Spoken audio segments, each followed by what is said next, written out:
할 것이다. 그들이 좋든 싫든. 기자가 물었습니다. 군사적 수단도 배제하지 않으시나요? 트럼프가 웃으며 답했어요. 쉬운 방법을 선호한다. 하지만 쉬운 방법이 안 되면 어려운 방법을 쓸 것이다. 보셨습니까? 이건 농담이 아닙니다. 같은 날 그린란드 수도 누크 5개 정당 대표가 긴급 회의를 열었어요. 공동 성명을 냈죠. 우리는 미국인이 되고 싶지 않다. 우리는 그린란드인으로 남고 싶다. 덴마크 총리 메테 프레데릭센도 즉각 반발했습니다. 그린란드는 매물이 아니다. 자, 여기서 질문 하나만 드릴게요. 왜 트럼프는 그린란드를 이렇게까지 원할까요?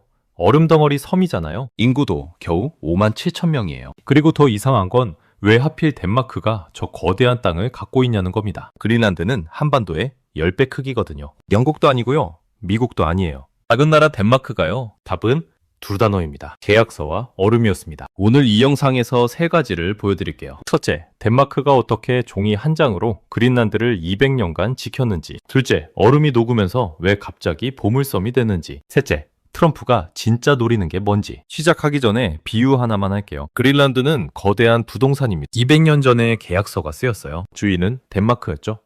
그런데 최근 그 땅 밑에서 금맥이 발견됐습니다. 이제 동맥 건물주들이 몰려들고 있어요. 그 땅 내놔 하면서요.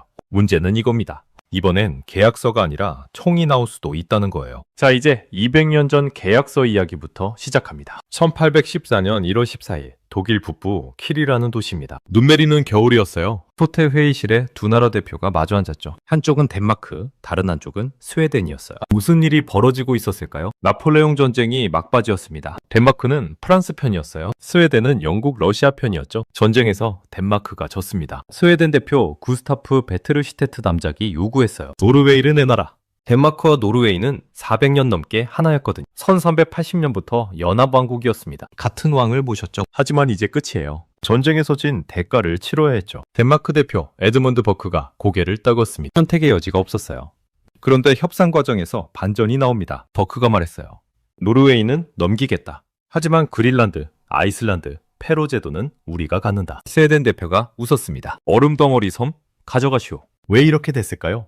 스웨덴 입장에서 그린란드는 쓸모 없었어요. 사람도 거의 없고요. 얼음만 있었으니까요. 노르웨이 본토가 훨씬 중요했죠. 목재도 있고 인구도 많았으니까요. 덴마크 입장에서는 어땠을까요? 버크는 계산했습니다. 노르웨이는 어차피 잃었다. 하지만 그린란드는 지킬 수 있다. 왜 그린란드를 원했을까요? 3가지 이유가 있었습니다. 첫째, 고래기름이었어요. 당시 고래기름은 등유 대신 쓰였거든요. 램프에 넣어 불을 켰죠. 그린란드 바다엔 고래가 많았어요. 둘째, 물개 가죽이었습니다. 유럽에서 인기가 많았죠. 돈이 됐어요. 셋째, 명분이었습니다. 덴마크는 영토를 잃고 있었어요. 노르웨이를 빼앗겼잖아요. 뭐라도 지켜야 체면이 섰죠. 1814년 1월 14일 오후 3시 킬조약이 체결됐습니다. 조약 4조에 이렇게 써 있어요. 노르웨이 왕국은 스웨덴 국왕에게 양도된다. 단, 그린란드, 아이슬란드, 페로 제도는 덴마크 왕국에 잔류한다. 딱 한 줄이었습니다. 하지만 이 한 줄이 그린란드 운명을 200년간 결정했어요. 코펜하겐 대학교 역사학자 에릭 라르센 교수는 이렇게 말했습니다. 킬 조약은 그린란드 역사의 분수령이다. 이 한 줄이 200년을 결정했다. 보셨습니까? 전쟁에서 지고도 땅은 지킬 수 있어요. 어떻게요? 협상 테이블에서 한 줄을 지키면 됩니다. 하지만 질문이 남습니다. 조약 한 줄이면 충분할까요? 아니에요. 종이에 쓴 것만으론 부족해요. 실제로 지배해야 하거든요. 그래서 덴마크는 100년 동안 그린란드를 경영했습니다. 어떻게요? 1721년부터 선교사를 보냈어요. 한스 에게데라는 사람이었죠. 겉으로는 기독교 전파였어요. 속으로는 거점 확보였습니다. 1774년 덴마크는 그린란드 무역 독점권을 선포했어요. 다른 나라 배는 들어올 수 없었죠. 1782년엔 왕립 그린란드 무역회사를 만들었습니다. 모든 교역은 이 회사를 거쳐야 했어요. 1808년엔 행정구역을 나눴습니다. 남부, 중부, 북부로요. 각각의 덴마크 관리를 배치했죠. 여기서 중요한 팩트 하나. 국제정치에서 계속 존재를 찍는 나라가 이깁니다. 영국도 관심이 있었어요. 네덜란드도 눈독을 들였죠. 하지만 덴마크가 먼저 깃발을 꽂았고요. 계속 사람을 보냈습니다. 그린란드 원주민 활동가 나야아자는 이렇게 말했습니다. 우리는 덴마크가 오기 전부터 여기 살았다. 하지만 그들은 종이에 이름을 썼고 그게 우리 운명을 바꿨다. 문제는 이겁니다. 땅에 사는 것과 땅을 소유하는 건 다릅니다. 원주민 이누이트는 수천 년 그린란드에 살았어요. 하지만 국제법은 그들 편이 아니었죠. 당시 유럽 국가들은 발견과 점유로 주권을 인정했거든요. 1814년 킬 조약 이후 그린란드는 완전히 덴마크 소속이 됐습니다. 노르웨이는 더 이상 주장할 근거가 없었어요. 적어도 117년 동안은요. 하지만 1931년 노르웨이가 다시 등장합니다. 왜 갑자기요? 돈 때문이었습니다. 노르웨이 어부들이 그린란드 동부 해안에서 고래를 잡고 있었거든요. 연간 수익이 당시 돈으로 수백만 크로네였어요. 1931년 6월 28일 노르웨이 사냥꾼 몇 명이 맥켄지 베이에 노르웨이 국기를 꽂았어요. 그리고 7월 10일 노르웨이 정부가 공식 선언을 했습니다. 동그린란드는 주인 없는 땅이다. 우리가 점유한다. 덴마크는 발끈했습니다. 키위 조약에 명시돼 있다. 그린란드 전체가 우리 거다. 게다가 1919년엔 노르웨이 외무장관이 인정도 했잖아요. 닐스 이렌이라는 사람이었는데 덴마크에게 이렇게 말했거든요. 그린란드 전체에 대한 덴마크 주권을 인정한다. 노르웨이는 발뺌했어요. 그건 개인 의견이었다. 의회 승인을 안 받았다. 두 나라는 국제사법재판소로 갔습니다. 자, 여기서 질문입니다. 누가 이겼을까요? 계약서를 쓴 쪽일까요? 실제로 사냥한 쪽일까요? 1933년 4월 5일 판결이 나왔어요. 재판소는 덴마크 손을 들어줬습니다. 투표는 12대 2였어요. 압도적이었죠. 이유가 세 가지였어요.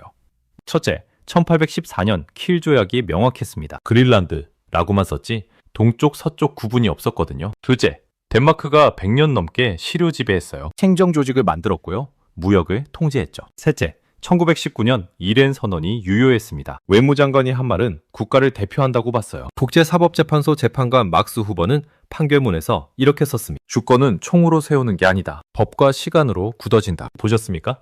이게 바로 계약서의 힘입니다. 1933년 판결 이후 어떤 나라도 그린란드 주권에 이의를 못 달았어요. 법이 막았거든요. 덴마크는 완벽하게 이겼습니다. 종이 한 장으로요? 그렇다면 질문 하나 더 드릴게요. 법으로 완벽하게 막았는데 왜 지금 트럼프는 다시 손을 뻗을까요? 답은 간단합니다. 얼음이 녹고 있거든요. 2007년 여름입니다. 북극 연구선 한 척이 그린란드 북쪽 바다를 지나갔어요. 과학자들이 깜짝 놀랐습니다. 왜냐고요? 얼음이 없었거든요. 예년 같으면 꽁꽁 얼어 있어야 하는데 바다가 열려 있었어요. 기후학자 피터 아담스는 이렇게 말했습니다. 2007년 여름은 전환점이었다. 북극의 얼음이 빠르게 녹고 있다는 걸 확인한 순간이었다. 얼음이 왜 녹을까요? 지구 온난화 때문입니다. 북극은 다른 지역보다 2배 빠르게 뜨거워지고 있어요. 그린란드 빙하가 매년 얼마나 녹을까요? 2,800억 톤입니다. 초당 9,000톤씩 녹고 있어요. 2050년이면 어떻게 될까요? 여름엔 북극해가 완전히 열릴 겁니다. 배가 지나갈 수 있죠. 왜 이게 중요할까요? 항로가 바뀌기 때문입니다. 지금 유럽에서 아시아로 가는 백길이 2개예요. 하나는 수에즈 운하, 하나는 희망봉입니다. 로테르담에서 상하이까지 수에즈 운하로 가면 얼마나 걸릴까요? 22,000km. 배로 30일입니다. 근데 북극 항로로 가면요. 13,000km. 20일이면 도착해요. 거리가 40% 줄어드는 거죠. 연료비는 얼마나 아낄까요? 컨테이너선 한 척당 50만 달러에서 100만 달러입니다. 하나로 7억 원에서 14억 원이죠. 해운 전문가 김태현 박사는 말했습니다. 북극 항로가 상용화되면 물류 지도가 바뀐다. 수에즈 운하가 한산해질 거다. 그린란드는 이 항로의 한가운데 있어요. 왜 중요할까요? 항구를 만들 수 있거든요. 보급기지도 세울 수 있죠. 통행료도 받을 수 있어요. 통제권을 쥐는 겁니다. 중국도 관심이 많아요. 2013년에 1대1로 계획에 북극 항로를 포함시켰거든요. 빙상 실크로드라고 부릅니다. 러시아는 이미 쇠빙선을 40척 띄우고 있어요. 북극 항로 통행료로 매년 수십억 달러를 벌 계획이죠. 하지만 항로만 문제가 아닙니다. 땅속에 뭐가 있거든요. 미국 지질조사국이 2008년에 발표한 보고서가 있어요. 뭐라고 했을까요? 그린란드 주변 해역에 석유 310억 배럴, 천연가스 86조 큐빅피트가 묻혀 있다. 310억 배럴이 얼마나 되는 건데요? 한국이 50년 쓸 수 있는 양입니다. 세계 미발견 석유의 13%가 북극에 있어요. 천연가스는 30%고요. 그린란드 땅속엔 히토류도 있습니다. 히토류가 뭔데요? 전기차 배터리에 쓰이는 광물이에요. 스마트폰에도 들어가죠. 풍력 발전기에도 필수예요. 지금은 누가 히토류 시장을 장악하고 있을까요? 중국입니다. 전 세계 생산량의 70%를 차지해요. 미국이 왜 불안해할까요? 2010년에 중국이 일본의 히토류 수출을 막은 적이 있거든요. 센카쿠 열도 분쟁 때문이었어요. 일본 경제가 흔들렸죠. 만약 중국이 미국에도 똑같이 하면요. 미국 전기차 산업이 멈춥니다. 군사무기 생산도 타격받아요. F-35 전투기에도 히토류가 들어가거든요. 그린란드에서 히토류가 나오면 어떻게 될까요? 공급망이 바뀝니다. 중국 의존도를 낮출 수 있죠. 자원경제학자 페터라스는 말했습니다. 그린란드는 자원의 보고다. 다만 얼음에 묻혀 있었을 뿐이다. 얼음이 녹으면 전쟁터가 된다. 문제는 이겁니다. 돈이 보이면 손이 움직입니다. 그런데 항로와 자원만 있는 게 아니에요. 군사 가치도 있거든요. 그린란드 북서부에 툴레 기지가 있어요. 미 공군이 1951년부터 운영하고 있죠. 뭐가 있을까요? 조기 경보 레이더가 있어요. 우주 감시 시설도 있습니다. 미사일 방어 시스템도 배치돼 있죠. 왜 여기일까요?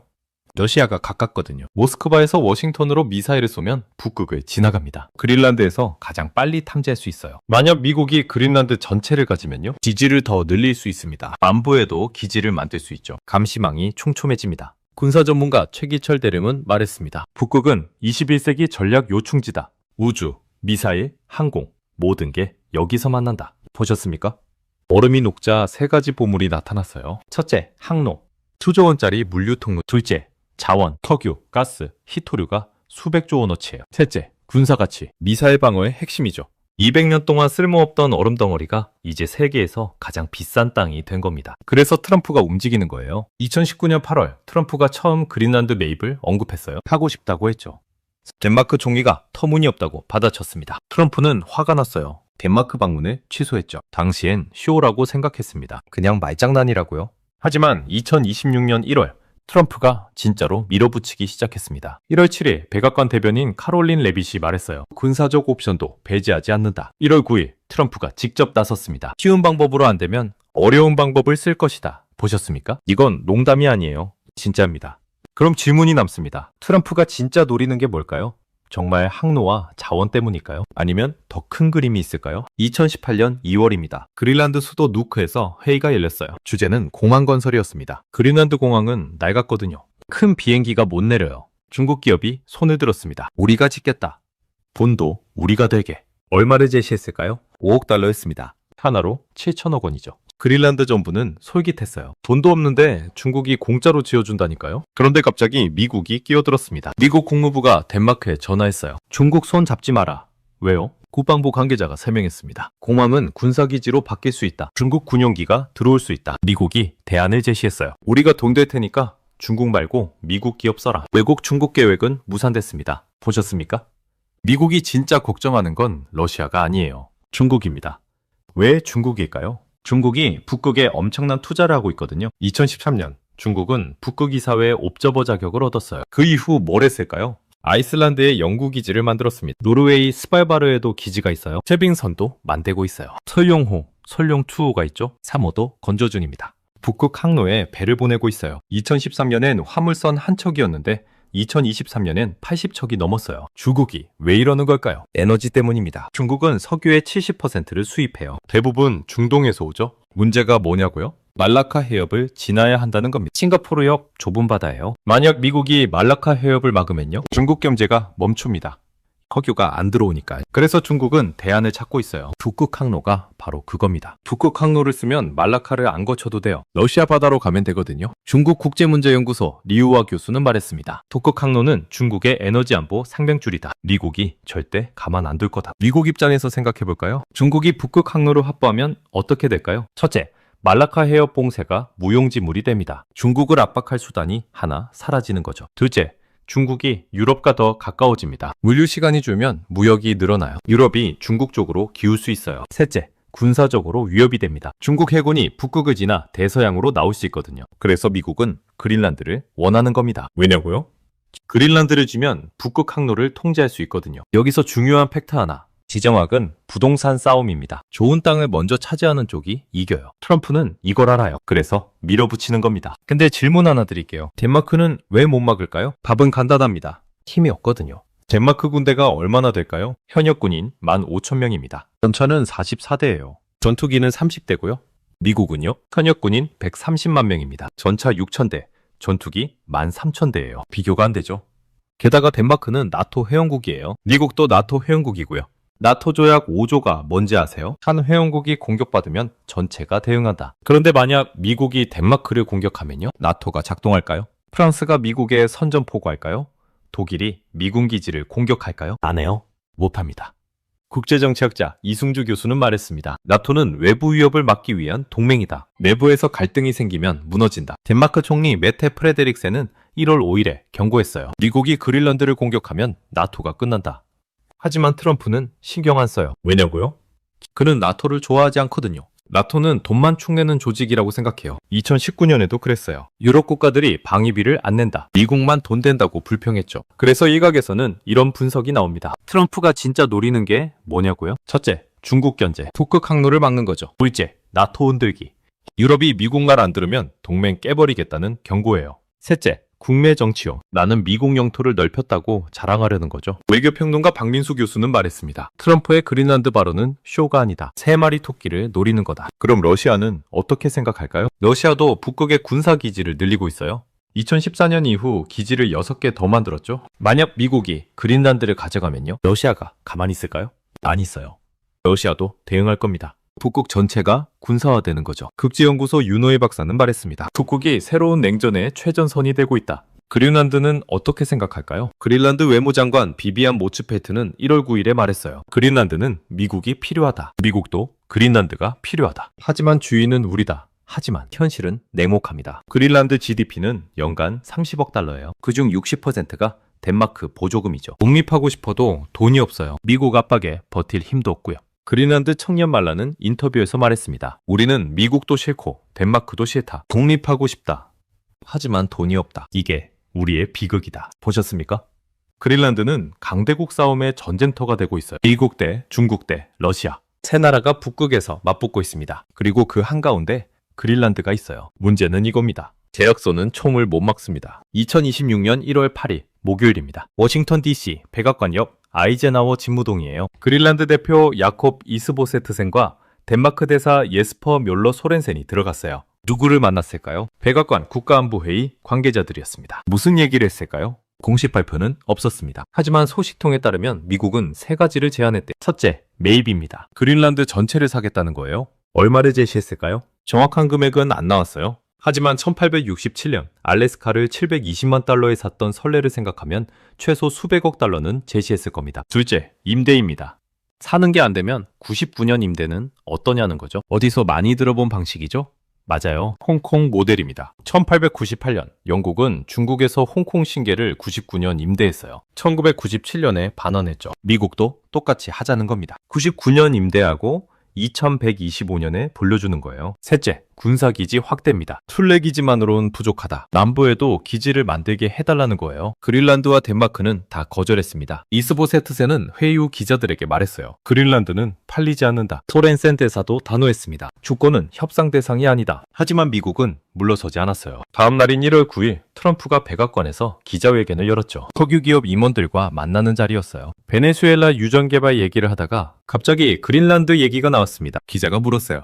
그린란드 협상이 결렬되면 어떻게 하시겠습니까? 트럼프가 답했습니다. 쉬운 방법을 선호한다. 하지만 쉬운 방법이 안 되면 어려운 방법을 쓸 것이다. 어려운 방법이 뭡니까? 트럼프는 웃으며 말했어요. 우리는 그린란드에 대해 뭔가 할 것이다. 그들이 좋든 싫든. 보셨습니까?